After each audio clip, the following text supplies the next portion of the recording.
Hello again, everybody. Mazda B3K here. Do you happen to have that check engine light on in your 2010s Ford? Does it happen to be a P1450, which is an unable to bleed up fuel tank vacuum? It's an emissions code. If you happen to have that code, stay tuned. This video is going to be useful to you. I'm going to show you how we clear this. The culprit for our trouble code most likely is this guy. This is what's known as your evaporative purge valve solenoid. So this thing takes some power. That's what that's all about. It takes gasoline vapor. That's what this is all about. And when it hits a certain threshold, it sends a signal, opens a valve, purges it to be burnt back in the engine. So when this guy starts not working right, you'll start getting that code saying that it can't bleed up the vacuum on the tank. So let's go figure out how to replace that. Location is going to vary depending on what Ford you're working on from around this time. This is a 2010 Ford Fusion with a 3-liter in it. And on this one, it is right there. It is basically, it's part of the air intake system. It sits right behind the throttle body. You can see we've got this evaporative emissions line. There's an actual purge canister up there. There's our electrical connection. And it looks like it's held in place with a pair of 10mm bolts. So let's figure out how to take this off. All right, first thing I'm going to do is I'm going to get this out of the way. Because if you look down here, that would have blocked off our bolt there. Don't want that.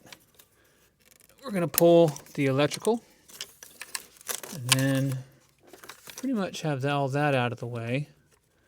And what we can also do, if we really want it out of the way, let's come over here, pull that, then just get it all up out of the way. And so now we have easy access. We're going to save this guy until we can get the purge valve off. So these are 8mm. I like using my flexies when I can, but this bolt is crazy loose. So I might as well wind up taking this one out by hand. But 2 8mm. That one back there will be a little bit more challenging. But get in there with a socket or a wrench and go ahead and get that off. I found that both of my bolts were basically finger tight, which that kind of worries me, but I will fix that. Okay, so let's take care of our quick connect. And how this is going to work is you want to take the back, push those tabs in, and we're going to take our flat-bladed screwdriver and work it from the front and then pull it out until it clicks. All right, let me see if I can show you this. So we're going to get in.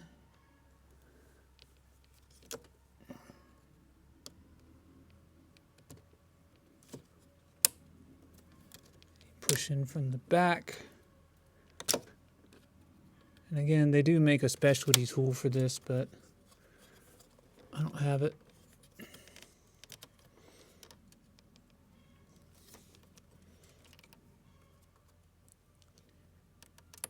There it goes. You hear that click, it pops out,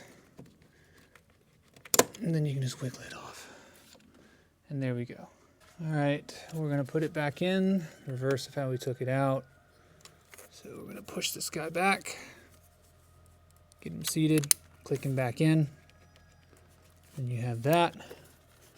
Then have to get around our wire, get this guy back in position, kind of wiggle him back in, and then we're going to reinstall our bolts. I don't know what the torque is, so I'm going to call it elbow tight.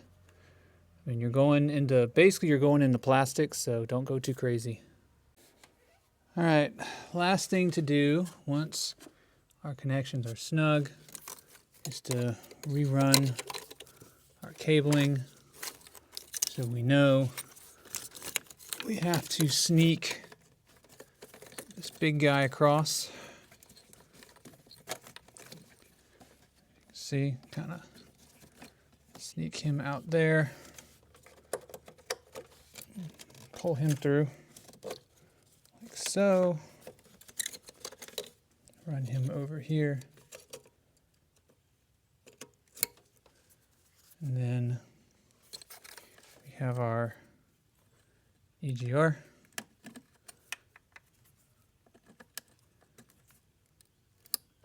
Push it till it clicks. And then this guy, which this should be our TPS now that I think about it. Push it till it clicks and then push that red tab in. Make sure you give your stuff a tug to make sure none of it is loose. And at that point, we've switched out the valve, purge solenoid, whatever you want to call it. Now we got to see if this is something we can clear immediately, or do we got to do a drive cycle before it'll clear.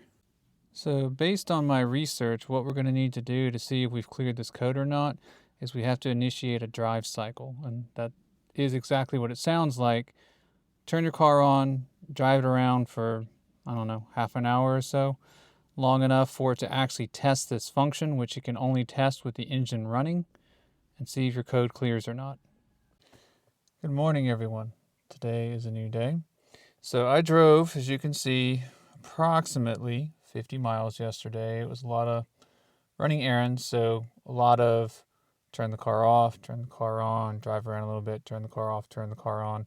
So I had a lot of drive cycles, and after all those drive cycles, what we're left with is this. Now you see we still have a code here, a P0456. That was a pre-existing code on this vehicle. It's something I have not yet chased down. But you'll notice that our bleed up code for the fuel tank, for the vacuum issue, it's gone. So replacing the purge valve was definitely what was required to clear the code. And we are now good to go. As always, hope you guys learned something. Please like, share, subscribe. Peace.